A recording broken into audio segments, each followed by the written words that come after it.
Elon Musk just tweeted confirmation that manufacturers are already partnering with Tesla to use their Supercharger network, but he wouldn't specify who this is. However, we already have a big hint in the release video for a new vehicle called Aptera. I'm working on a video focusing on this cool new vehicle, so I'm just going to go over the major details here. Aptera isn't entirely new. It was first introduced about 11 years ago as a plug-in hybrid. It now exists as a fully electric three-wheel vehicle that can be as quick as a performance Model Y with up to a whopping 1,000 miles of range on a full charge. Not only that, but you can build your Aptera with 3 different levels of onboard solar to provide usable range just by being in the sun. That said, it still has the ability to charge the same ways other EVs can, and that's where we got our first hint that Aptera wants to partner with Tesla for charging. Aptera's release video clearly shows a Tesla-compatible charge port and connector.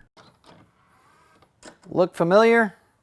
That's not the only hint that Aptera wants to work closely with Tesla. Their user interface not only looks like it's copied from a Tesla Model 3 or Y, but they even use a Tesla in their illustration of their semi-autonomous driving option. Aptera being one of Tesla's first partners in the supercharging network makes sense to me for a number of reasons. Of course, on Aptera's side, this brand new company, this small company, would be instantly associated with the most successful new automotive company in history, a company that makes exclusively electric vehicles. They'd instantly have access to what I think is the best DC fast charging network in the United States, one that's only going to get better and better. They're going to get tons of free PR from this. Look at how much people like me are covering the mere rumor that they're going to be associated with Tesla's supercharging network. Wait until there's a formal announcement. That's Aptera's side. The Tesla side, I think, deserves a little bit more discussion to see just how great a fit Aptera is for them. Number 1, Aptera is not like any vehicle that Tesla has ever produced or plans to produce at all. It's a 3-wheeled electric motorcycle that's limited to carrying 2 people in gear and will not initially be able to legally carry a child seat of any kind. It takes some serious mental gymnastics to imagine a buyer in the market for a Model 3 or a Y or an S or an X or especially a Cybertruck who would then instead buy an Aptera.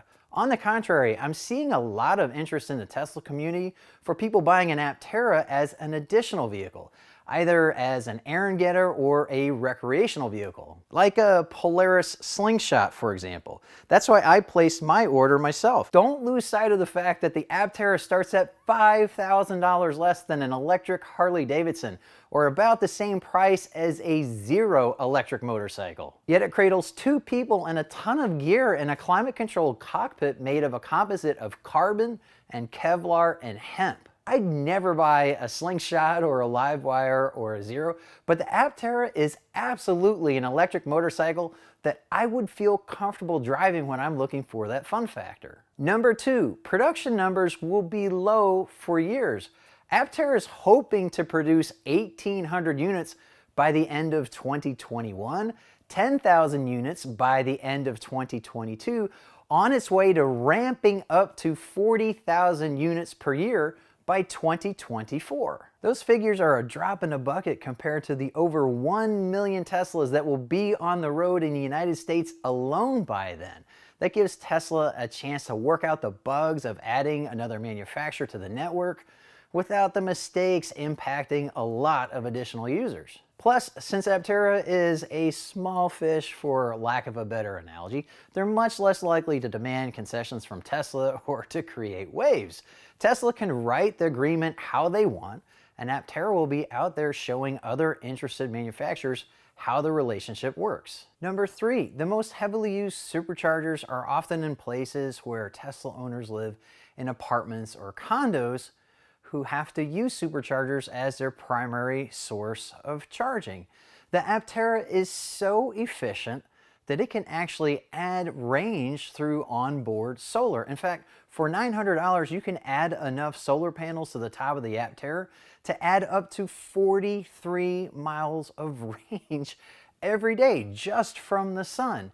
Even when an Aptera does supercharge, because it's so efficient, it's going to be adding range at a much higher rate than a Tesla, so it won't need to take up a stall as long as a Tesla. When you combine that with the low production numbers, Aptera simply is not going to be this crush of new vehicles taking up supercharging stalls that existing Tesla owners are worried about. Number 4, Aptera, the company, fits with Elon Musk's stated goal of transitioning the world to sustainable transport, even if it means helping other companies.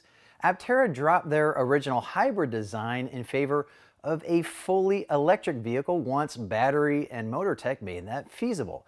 There is no way that the money that Aptera might save by partnering with Tesla could be used to advance the development or sales of vehicles that burn fossil fuels, like could happen with legacy auto manufacturers. That's not a small issue if you think about it. Say Ford partners with Tesla so it can save money that it would otherwise have to spend plussing up the CCS fast charging network to meet the needs of its mass market customer. It could end up spending that money on making more diesel Ford pickup trucks or V8s for their Mustangs. There's no practical way that Tesla could prevent that.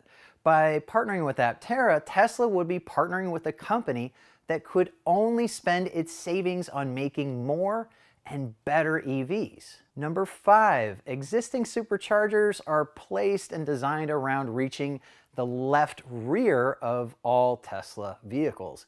Vehicles that have charge ports in the left front, the right rear, some that might have their charge ports in the center on the front, or the rear might not mate so well with those existing superchargers. That rules out the Jaguar I-Pace, the Kia Niro, the Mini EV, Chevy Bolt. You get the idea. The Aptera's charge port is currently located in the center and the back behind the license plate, which might work fine with existing superchargers, but because the design is still in its early stages, Aptera can put that charge port wherever it's needed to be compatible. They can literally make themselves the perfect fit, which is why I'd be more surprised if Aptera isn't announced as a supercharging partner than if it is. You can reserve an Aptera of your own for only $70 using my referral link at bit.ly/Aptera. Be sure to subscribe for more videos on this spaceship with wheels. I really appreciate you watching The Tech of Tech, and hope to see you next time.